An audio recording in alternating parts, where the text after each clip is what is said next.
ពិតជាប្រៃផ្សៃមែនទែនទាហានអ៊ីស្រាអែលបានបាញ់សម្លាប់ទារកប៉ាឡេស្ទីនដែលមានអាយុទើបតែ7 ខែនេះបញ្យងតាមការផ្សាយចេញដោយទីភ្នាក់ងារសារព័ត៌មាន Reuters ក្រសួងសុខាភិបាលប៉ាឡេស្ទីនបានអះអាងថាកងកម្លាំងអ៊ីស្រាអែលដែលបានបាញ់ទារកប៉ាឡេស្ទីនម្នាក់មានអាយុ7 ខែនិងបានធ្វើឲ្យឪពុកម្ដាយទារករូបនេះរងរបួសនៅក្នុងតំបន់មួយដែលមានឈ្មោះថា Tel Romeda នៃទីក្រុង Hebron ដែលស្ថិតនៅក្នុងតំបន់ West Bank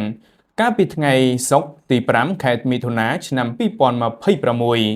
តាមក្រសួងសុខាភិបាលរបស់ប៉ាឡេស្ទីនទារកខាងលើមានឈ្មោះថា Sanfat Abu Haikal និងបានស្លាប់នៅនឹងកន្លែងកើតហេតុខណៈដែលឪពុកម្ដាយបានរងរបួសធ្ងន់ដោយសារតែគ្រាប់កាំភ្លើងប៉ុន្តែមិនបានប៉ះពាល់ទៅដល់អាយុជីវិតនោះទេជីដូនមួយរបស់ទារកដដែលបាននិយាយថាក្រុមគ្រួសាររបស់គាត់បានធ្វើដំណើរនៅក្បែរប៉ុស្តិ៍ត្រួតពិនិត្យលេខ17នៅពេលដែលពួកគេបានឃើញយានយន្តយោធាអ៊ីស្រាអែលនិងទាហានពីចម្ងាយហើយបានឃាត់រថយន្តរបស់ពួកគេជីដូនមួយរូបនេះក៏បានបន្ថែមទៀតថាស្រាប់តែកងកម្លាំងអ៊ីស្រាអែលបានបាញ់ប្រហារតម្រង់មករកពួកគេដែលដំបូងឡើយពួកគេស្មានថាជាការបាញ់ប្រមានប៉ុណ្ណោះគួរបញ្ជាក់ផងដែរថាខាងយោធាអ៊ីស្រាអែលបានអះអាងថាអំឡុងធ្វើប្រតិបត្តិការក្នុងទីក្រុង Hebron កាលពីថ្ងៃសុក្រទាហានបានប្រទះឃើញថា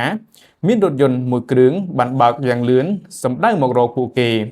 ហើយទាហានម្នាក់បានបាញ់មួយគ្រាប់តម្រង់ទៅរករថយន្តនោះបើយោងតាមយោធាអ៊ីស្រាអែលជនជាតិប៉ាឡេស្ទីនចំនួន3នាក់បានរងរបួសនិងត្រូវជម្លៀសខ្លួនសម្រាប់ការព្យាបាលរបួសនេះប្រិមិត្តជាទីមេត្រីនេះគឺជាព័ត៌មានដ៏សែនខ្លោចផ្សាយជាទីបំផុតនិងជាទង្វើដ៏សែនព្រៃផ្សៃរបស់ទាហានអ៊ីស្រាអែលដែលធ្វើការបាញ់ប្រហារដោយមិនរើសចាស់ក្មេងនោះទេសូម្បីតែទារកអាយុ7 ខែក៏គេបាញ់ដែរ